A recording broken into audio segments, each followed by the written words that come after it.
What's poppin', y'all? In one of the most hypocritical show-your-face type of scenarios I have seen in quite a while, and we've seen some in the past 6 months of this year, we have Scott Storch, who, if you're unfamiliar with, legendary producer. I mean, he's cold with the keys. You talk about songs like Still DRE, he produced that. He worked with The Roots a lot, etc. He went through a period of time where he's making unbelievable amounts of money and then went broke because of his spending habits, and I think he's doing okay now. He was living on the same island as Diddy, Star Island. Star Island, like, it sounds like an island, but it's really just, it's not even a cul-de-sac. Just think of it as a circle, a small circle that you can drive around in 2 minutes. That's what Star Island is, and all of the houses are ridiculously expensive. At one point in time, I think Scott Storch was living in one of those houses, so it is real deal neighbor stuff. But he was on a Patrick Bet-David podcast and had some interesting words for Ye. So I'm gonna play you guys that clip right now. Did you ever do anything with Kanye?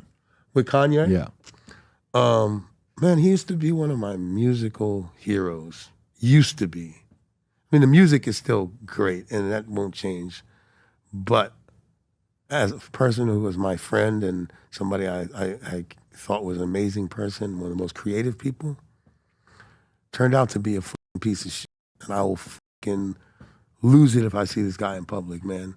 You know, like, the disrespect that this man did to Jewish people and just labeling us and like glorifying Hitler and shit like that, and then doing it again and like really going like for the jugular. If I was in a room, I'd probably fucking crack him in his face. And like, he broke my heart. One of his people, Che, that like works for Good Music, is one of my friends. And I said, yo, tell your man he hurt me. Like, I thought I was his friend, but I guess I can't be his friend because I'm Jewish. Like, word? Like, you're gonna glorify that. What if a motherfucker is walking around talking about glorifying like slavery and shit like that? Like, how does that work? Like, how are you gonna do that and just like hurt so many people? I don't know what was behind that. Like, shock value at the expense of like so many people's heartbreaking, and like we lost Kanye. Like, I threw out all my Yeezys. I couldn't believe it. Literally, seriously. I mean, are you aware of like how this dude, like, he really went in, man, like on some hate shit? Like, I don't get that. Like, yeah, the Taylor Swift shit was funny, like sort of like whatever, but this is a different story, man. Why do you think? I mean, you're in the world. Why do you think he did? I don't know, man. Like, a lot of cool Jewish people like help them rise to the top. You know what I mean? There's a lot of cool people. Like, Are you in contact with him? Like, have you asked him? Have you approached him or no? No, I sent a message to him just telling him he broke my heart. I'm cool. It's all good. You never got back to him? He's a clown, dude. He's a clown. Made great music, but he's a fucking clown. This is absolutely disgusting from Scott Storch in particular, because number one, I could understand his frustration, no doubt.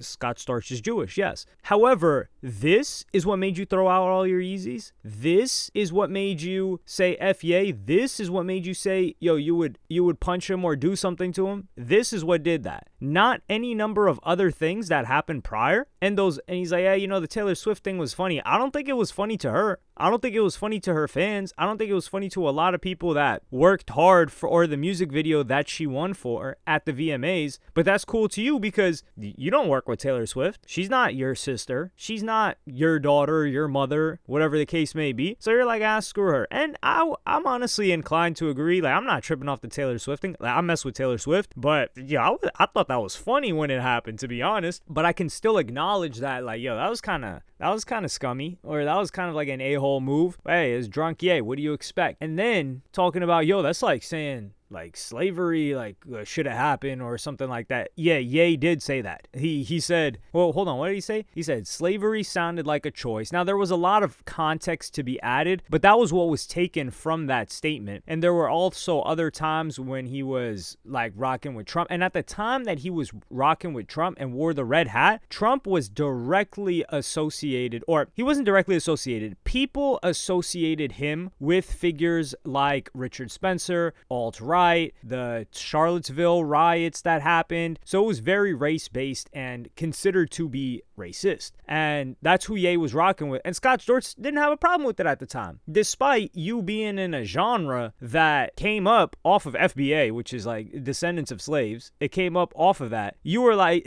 at that point, you didn't throw out your Yeezys. You was still rocking your Yeezys. So that didn't really bother you. All right, maybe it did bother you, who knows, but not enough to where you're getting worked up like you are right now. So what does that tell you about an individual like Scott Storch? An individual like Scott Storch, of which there are probably many others, are like, yeah, you know, you could talk about all that slavery stuff. You could talk, you could wear the red hat. You could mess with Trump. You could say George Bush doesn't like black people. You could do all of that, but hold on. Wait, you're coming at my identity? You're coming at the history of my people who have nothing, I wouldn't say nothing to do with hip hop. That's not accurate, because some of the forefront executives like Leor Cohen that really did assist in blowing up hip hop, despite however predatory you feel their deals were and however much you believe that they took advantage of the genre, they helped spread it. You needed their money to do that. They contributed a lot in commercial viability, not cultural. Those are that's an important distinction to make. But Scott Storch is basically on some, yo, you coming for my people? Nah, that's where it stops.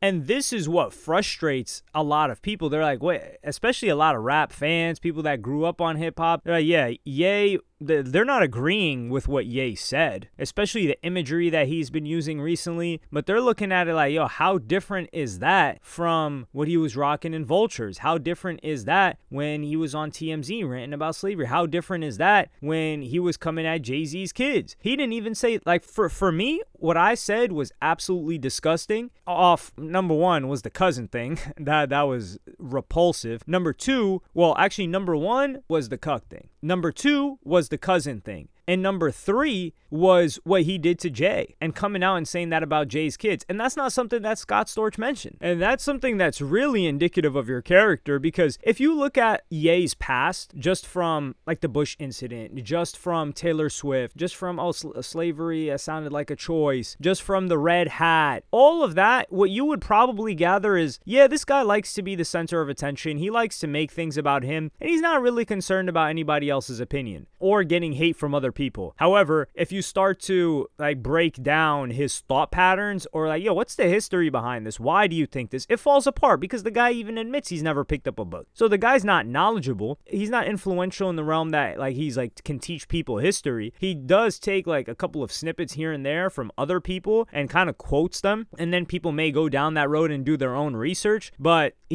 I wouldn't necessarily call it a shock jock, but he's just trying to get attention. So you have that history, and then when he eventually gets to your people, you would probably think like, yeah, you know, hey, this was just par for the course, and it's no different than what he did previously. Yet this is the straw that broke the camel's back for Scott Storch. Wow, that says a lot. That says a lot about what he values as the highest. And the reason why I say the Jay thing, but why that disgusted me so much, because beyond any mass like historical event or whatsoever, which most of us are not a part of, be it or not directly experienced, whether it be what Scott Storch is talking about with his own ethnic history, or hell, any number of other things that Ye was. So now Katrina, people did experience that, but the Jay thing is a personal issue. So you dealt with Jay personally. You didn't say executives, F their kids. No, you said Jay-Z, and you said his kids aren't shown because they're slow. And that, I said it quite nicely. Like, oh, why is never? And then you don't apologize for that. You double down on it, on somebody that helped bring you into the game, was a close friend of yours. You guys both benefited off of each other. And of course, Jay is not the type of person that's going to keep someone around that is not benefiting him, monetarily or otherwise. And you guys did have a separation, but in that time span, Jay has never spoke bad about Ye. He's never said an inkling of a word bad about Ye, or that could seen as tearing Ye down. Now, maybe he did some things behind the scenes, we're not really sure, but he protected Ye's public image. Ye, on the other hand, has come at him multiple times. And during the St. Pablo tour, I think, he was coming at Jay. More recently, he came at Jay's kids, and to me, that just showed me, like, hey, if you're not on drugs, even if you are on drugs, whatever you're on right now, this is beyond what someone could consider trying to generate a bunch of attention or make your yourself the centerpiece. And if Scott Storch used that and then said, like, use that as the premise of like, hey, this person's character is terrible, as opposed to, oh yeah, you know, like what a lot of people went through that are my people, it's just making everything about you. So black people, hip hop,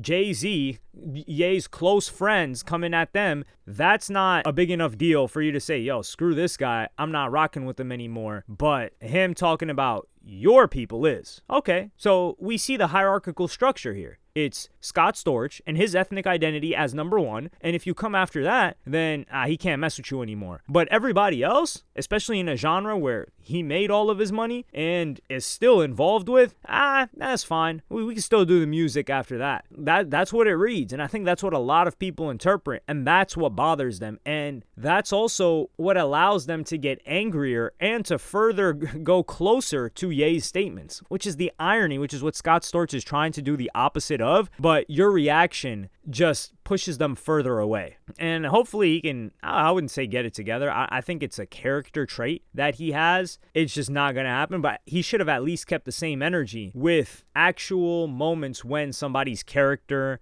and loyalty is tested. In this case with Ye, he faltered with the Jay-Z situation. And he tried to apologize for it, but that's not something you apologize for. There are certain things you just never say. And to even think of what Ye said, you've got to have such like darkness in your spirit to say something like that. And I mean, you've got to have a dark spirit if you're sending out your chick to get smashed by other dudes. But let me know what y'all think about this in the comments. Was Scott Storch spitting, or do you think there's a lot of hypocrisy here? Let me know. Like, subscribe, and hit the notification bell if you enjoyed. Follow me on Twitter and Instagram, and I'm gonna see y'all on the next one.